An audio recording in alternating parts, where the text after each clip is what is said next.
Hello बच्चों, simplifying maths आपका स्वागत है। हम लोग इंटीग्रेशन कर रहे हैं। देखो अब ये क्वेश्चन मैंने दिया है sin पावर 3 यानी कि sin क्यूब x को।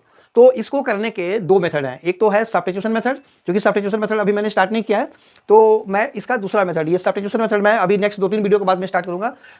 तो ये जो चीज़ है ये फिर से चेन के फॉर्म में आ रहा है। अब चेन के फॉर्म का मतलब कि चेन रूल तो होता नहीं इंटीग्रेशन में, तो हमें इसको इंटीग्रेबल फॉर्म में लाना पड़ेगा। अभी जैसे मैंने तुम्हें बताया था साइन स्क्वायर एक्स का, साइन स्क्वायर एक्स का भी डायरेक्टली एंटी डेरिवेटिव नहीं है, तो साइन स्क्वायर एक्स को हम लिखते हैं 1 minus cos 2x/2। Cos of 2x normal form है, क्यों है? क्योंकि x का कोफिशिएंट है, और इंटीग्रेशन में क्या होता है, जब किसी टर्म को हम इंटीग्रेट करते हैं तो जो x का कोफिशिएंट होता है नंबर, उससे हम डिवाइड कर देते हैं, तो वो चेन फॉर्म नहीं, हम उसको बोलते हैं पावर्स वगैरह को हम चेन फॉर्म बोलते हैं। तो जैसे साइन क्यूब x है, तो इसको भी हमें किसी ऐसे फॉर्म में लाना पड़ेगा जिसमें x का कोफिशिएंट तो हो लेकिन पावर नहीं हो, है ना। तो देखो ये कहां से हम लाएंगे, तो तुम्हें 11th क्लास का जो ट्रिगो के फॉर्मूलेज है ना, वो सब तुम्हें अच्छी तरह से याद होना चाहिए। 10th की आइडेंटिटी, 11th के जितने सारे फॉर्मूले हैं, उन्हीं के ऊपर पूरा का पूरा ये इंटीग्रेशन जो है वो ट्रिगोनोमेट्रिक वाला चलता है।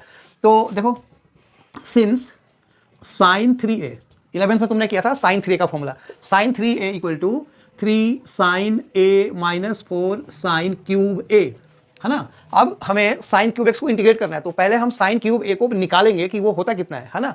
तो इसको इधर लाओ, उसको उधर ले जाओ, तो implies 4 sine cube a equal to, ये इधर आ गया तो ये उधर चला जाएगा, तो पहले 3 साइन ए है, फिर माइनस साइन ऑफ 3a है, therefore sine of cube a equal to 3 sine a minus sine 3a divide by 4।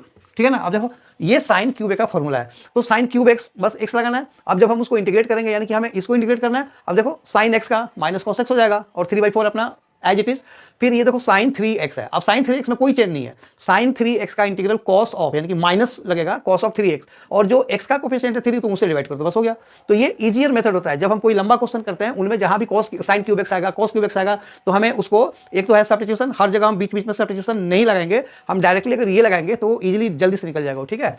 So therefore I is equal to sine cube x dx, यानी कि ये फॉर्मूला अब लगाओ, तो 3 sine x minus sine 3x by 4 dx। ठीक है, okay.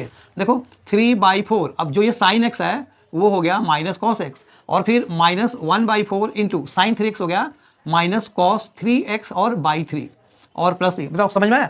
देखो ये दिस अपॉन दिस अलग, तो 3/4 अलग, और साइन x का इंटीग्रल माइनस कॉस x, फिर ये माइनस 1/4 मैंने यहाँ पे लिख दिया, ठीक है ना, और साइन 3x का माइनस कॉस 3x/3 हो गया। अब इनको खोल दो, ब्रैकेट को खोल दो, तो ये हो गया माइनस 3 कॉस x/4 और minus minus plus 1/12 into cos of 3x plus 3।